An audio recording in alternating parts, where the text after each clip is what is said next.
आप सभी लोगों को मेरा नमस्कार। आज वीडियो के इस पार्ट में आपसे मैं एक इशू की चर्चा कर रहा हूं जिसको काफ़ी लोगों को फेस करना पड़ता है। और इशू ये है कि आप किसी प्रॉपर्टी के मालिक हैं और किसी दूसरे व्यक्ति ने फर्जी तरीके से लोन ले लिया, पावर ऑफ अटर्नी बनवा करके या फिर कोई झूठा दस्तावेज लगा करके।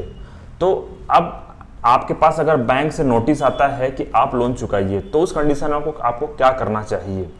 आपको मैं इस स्टोरी को और जो इशू है इसको आपको मैं एक केस के माध्यम से समझाता हूं कि उस केस में आपके पास क्या विकल्प हैं। साथियों, मान लीजिए कि आप किसी एक प्रॉपर्टी के मालिक हैं और उस केस में क्या होता है कि कोई एक्स नाम का व्यक्ति आपके जमीन की फर्जी पावर ऑफ अटर्नी बनवा करके बाई को बेच देता है। और बाई क्या करता है, बाई आपकी प्रॉपर्टी पर लोन ले लेता है क्योंकि अब वो ऑनर हो चुका है और आपको इस बात की जानकारी नहीं है कि आपकी जो प्रॉपर्टी है उसको किसी व्यक्ति ने फर्जी तरीके से आपके नाम पावर ऑफ अटर्नी बनवा करके और दूसरे व्यक्ति को बेच दिया है। आपको जानकारी तब होती है जब आपके पास सरफेसी एक्ट की धारा 13(2), 13(4), 14 या फिर धारा 8 के अंतर्गत नोटिस आता है कि अब आप घर खाली करिए। तो इस कंडीशन में आपको क्या करना चाहिए। तो साथियों, मैं आपको बताना चाहूंगा कि हर कोर्ट का अपना अलग अलग एक जुडिक्शन होता है, चाहे वो डीआरटी हो, चाहे वो सिविल कोर्ट हो, चाहे वो हाई कोर्ट हो। तो ऐसी कंडीशन में चूंकि देखिए, अब आप क्या करिए कि आप चूंकि किसी व्यक्ति ने आपकी फर्जी पावर ऑफ अटर्नी बनवा लिया है या फिर कोई फर्जी डॉक्यूमेंट बनवा करके आपने आपको मालिक बना लिया है और उसके बाद जमीन बेच दिया दूसरे व्यक्ति को और दूसरे व्यक्ति ने लोन ले लिया है, तो मतलब यहाँ पे आपके साथ फॉर्जरी हुई है, आपके साथ चीटिंग हुई है। तो उस कंडीशन में आप क्या करेंगे। देखिए, अगर आप ये आरोप लगा रहे हैं कि जो लोन लिया गया है वो फर्जी दस्तावेज के आधार पर मालिक बन के लोन लिया गया है, तो यहाँ पे जो पावर होगी वो सिविल कोर्ट को पावर है। कई बार हम लोग क्या करते हैं, डायरेक्ट डीआरटी चले जाते हैं, लेकिन मैं आपको बताना चाहूंगा डीआरटी का जो जुडिक्शन है वो केवल जो वसूली है, जो बैंक वसूली करना चाहता है उसकी लीगलिटी को लेके है।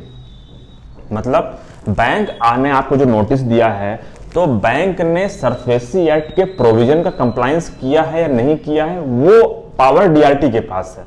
मतलब केवल वैधता चेक कर सकता है वसूली की कि ये वसूली सही तरीके से की जा रही है कि नहीं की जा रही है। लेकिन जहां पे इशू फॉर्ज डॉक्यूमेंट का है, फॉर्ज पावर ऑफ अटर्नी का है, फॉर्ज सेल डीड का है, वहां पे पावर डीआरटी के पास नहीं है। और कई बार आप क्या करते हैं, अगर आप जाते हैं सिविल कोर्ट, तो सिविल कोर्ट में आपको ये सलाह देता है कि भाई सेक्शन 34 सरफेसी एक्ट का बार लगाता है कि सिविल कोर्ट का राइट नहीं है। तो आपके सामने दुविधा होती है कि अब हम कहाँ जाएं, क्योंकि डीआरटी ने मना कर दिया, सिविल कोर्ट में धारा 34 का बार लगा हुआ है, हाई कोर्ट इस तरह की पिटीशन एंटरटेन करेगा नहीं, तो अब कहाँ जाएं। तो मैं आपको एक सलाह देना चाहूंगा कि उस कंडीशन में आप सिविल कोर्ट ही जाएं, क्योंकि सिविल कोर्ट जब आप जाएंगे तो सिविल कोर्ट में आप चुनौती दीजिए किस बात को, कि जो डॉक्यूमेंट जिसके आधार पर सेल एग्जीक्यूट की गई है, सेल डीड एग्जीक्यूट की गई है, वो फॉर्ज है। तो उस कंडीशन में सेक्शन 34 का बार नहीं आएगा, क्योंकि किसी डॉक्यूमेंट की फॉर्जरी और उसकी जो सच्चाई है उसको लेकर के जो जजमेंट या फिर ऐसा कि जो न्याय देने का जो पावर है वो केवल सिविल कोर्ट के पास है, ना कि डीआरटी के पास है। तो उस कंडीशन में आपको सिविल कोर्ट जाना चाहिए। इस संदर्भ में एक एमपी हाई कोर्ट का जजमेंट भी है, Prabha Jain versus central bank of India के नाम से। ये इंपॉर्टेंट जजमेंट है और इंपॉर्टेंट इस संदर्भ में है कि इस जजमेंट में बताया गया है कि डीआरटी का जो जुडिक्शन है वो लिमिटेड है। आप अगर किसी डॉक्यूमेंट की फॉर्जरी को लेकर के अगर आप कोर्ट जा रहे हैं, अगर आप न्याय चाहते हैं, अगर आपको रिलीफ चाहिए, तो आपको सिविल कोर्ट जाना पड़ेगा। दूसरी बात यह है कि आप जब सिविल कोर्ट जाएं तो क्या मांगे सिविल कोर्ट। सिविल कोर्ट से सबसे पहला रिलीफ आपको मांगना पड़ेगा डिक्लेरेशन के लिए, दूसरा है परमानेंट इंजक्शन के लिए, मतलब कि घोषणा की जाए कि आप इसके मालिक हैं। दूसरा यह कि कोई दूसरी अथॉरिटी, कोई डिपार्टमेंट, कोई व्यक्ति आपको चैलेंज ना करे। साथ में ही आप एक 151 का एप्लीकेशन लगाएं, किसके लिए, स्टे के लिए, कि जो आपका जो घर है उस पर आपको रहने दिया जाए।